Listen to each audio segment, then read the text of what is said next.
The U.S. and Iran once again appear close to signing a deal to end hostilities between them. Pakistani Prime Minister Shehbaz Sharif, whose country has been shepherding talks to end more than 3 months of war, says the sides are due to sign an agreement Sunday. U.S. President Donald Trump echoed this in a social media post, but the deal now on the table leaves many loose ends to be worked out later, and officials in Tehran and Washington have cast doubt on Pakistan's optimism.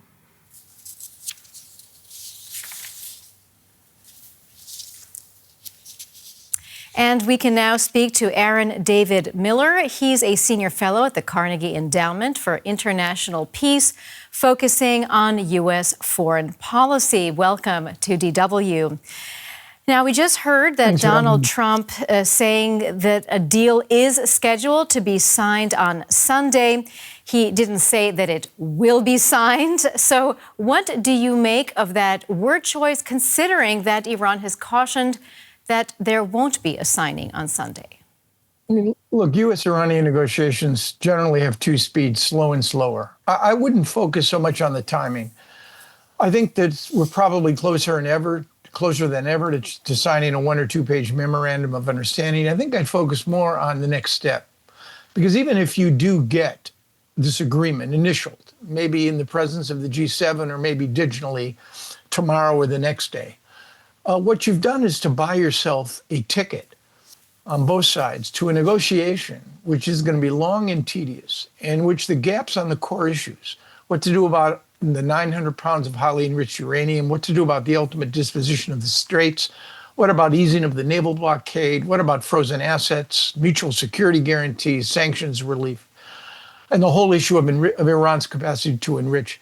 All of these issues contain a universe of complexity and detail that are going to have to be ironed out. And frankly, to me, this represents, if in fact the MOU, Memorandum of Understanding, doesn't turn into a Memorandum of Misunderstanding, this is just another round in the historic conflict between Iran and the United States, various administrations. There are no transformations here, only transactions, which may limit conflict, constrain the Iranians from producing a nuclear weapon. But I would keep my expectations extremely low. All right. Well, you mentioned some of the different aspects to this agreement, all the different bargaining chips and the demands. And we have been hearing both Washington and Tehran releasing vastly different descriptions of the deal. Let's take just one example. So on the Strait of Hormuz, of course, Washington keeps insisting that there's free passage for all ships, and Tehran wants to keep control. So could that gap be bridged? It could, but it's going to take an enormous amount of creativity and flexibility. Because the administration position, understandably, is that the strait should return February 27th, free and unfettered access. The Iranians, having weaponized geography, having demonstrated that their proximity to the straits and their capacity, literally by launching a few drones and making threats, will force international shipping companies, insurance companies, not to insure, basically gives them a degree of influence. Look, the days of free and unfettered access through the Straits of Hormuz, I think those days are over. You might get a gradual return to pre-war levels, but if I were an oil exporter, if I was thinking about the global economy, I'd be seriously involved right now in looking for alternative ways to deliver oil and hydrocarbons. What you do about natural gas is another matter. That isn't always readily available or even feasible through pipelines. And Qataris produce 25% of global gas supply, in Ras Laffan, their major production facility, has been damaged. They've also cut a deal with the Iranians, as has the UAE, reports, to give the Iranians billions of dollars. I think this entire situation is going to remain increasingly fraught, and I think we really need to stop using the phrase peace agreement and start looking at this for what it really is. Well, I do want to ask you about Israel, because it says that it's not part of this deal. And as we know, it's continuing its strikes on Lebanon.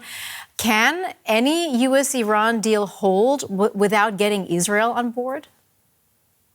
I mean, the answer is yes, because what Donald Trump wants from an Israeli prime minister, he's going to get.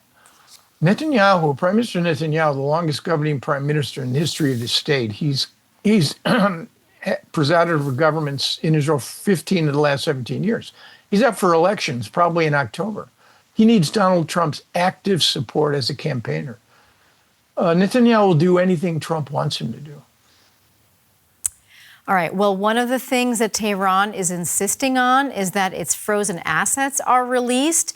But doesn't that risk funding precisely those proxy groups that the deal is meant to rein in?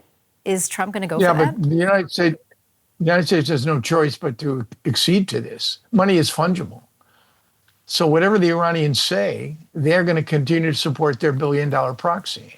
This will be one of the arguments that will be used to counter the Trump administration's signing of the deal. But there's really not much. Even the 2015 nuclear deal didn't address proxies. Proxies are a function of the reality in a dysfunction, broken, and angry Middle East, where you have non-state actors that exercise extraordinary influence, like Hamas in Gaza, Hezbollah in Iran, pro-Iranian militias in Iraq, the Islamic State in Syria. This grows out of a broken governance model. And I don't think any agreement between the U.S. and Iran certainly is not going to fix any of that. And as you say, if the U.S. does ease this pressure on Iran, what signal does that send to allies in the region, especially to Israel and the Gulf states who have borne the brunt of Iranian attacks? You know, the Gulf states face an uncertain future. The Dubai model, the notion that somehow the Gulf can be turned into a financial, cultural, sports, economic entrepot, that requires security and stability. And we don't have that. And you're not going to have that. The Gulf states will cut their own deals. The Omanis and the Qataris have already done that. The UAE, if reports are true, are on the way to do that. And the Saudis will have to find some way to reconcile themselves, even though they won't. Iran will be an adversary, but they're going to have to figure out a way to diffuse tensions and conflicts. So again, this is just another data point. Dysfunction and uncertainties can continue to govern this part of the world. That was Aaron David Miller from the Carnegie Endowment for International Peace. Thank you so much for your insights. We appreciate it. And thanks, DW, for having me.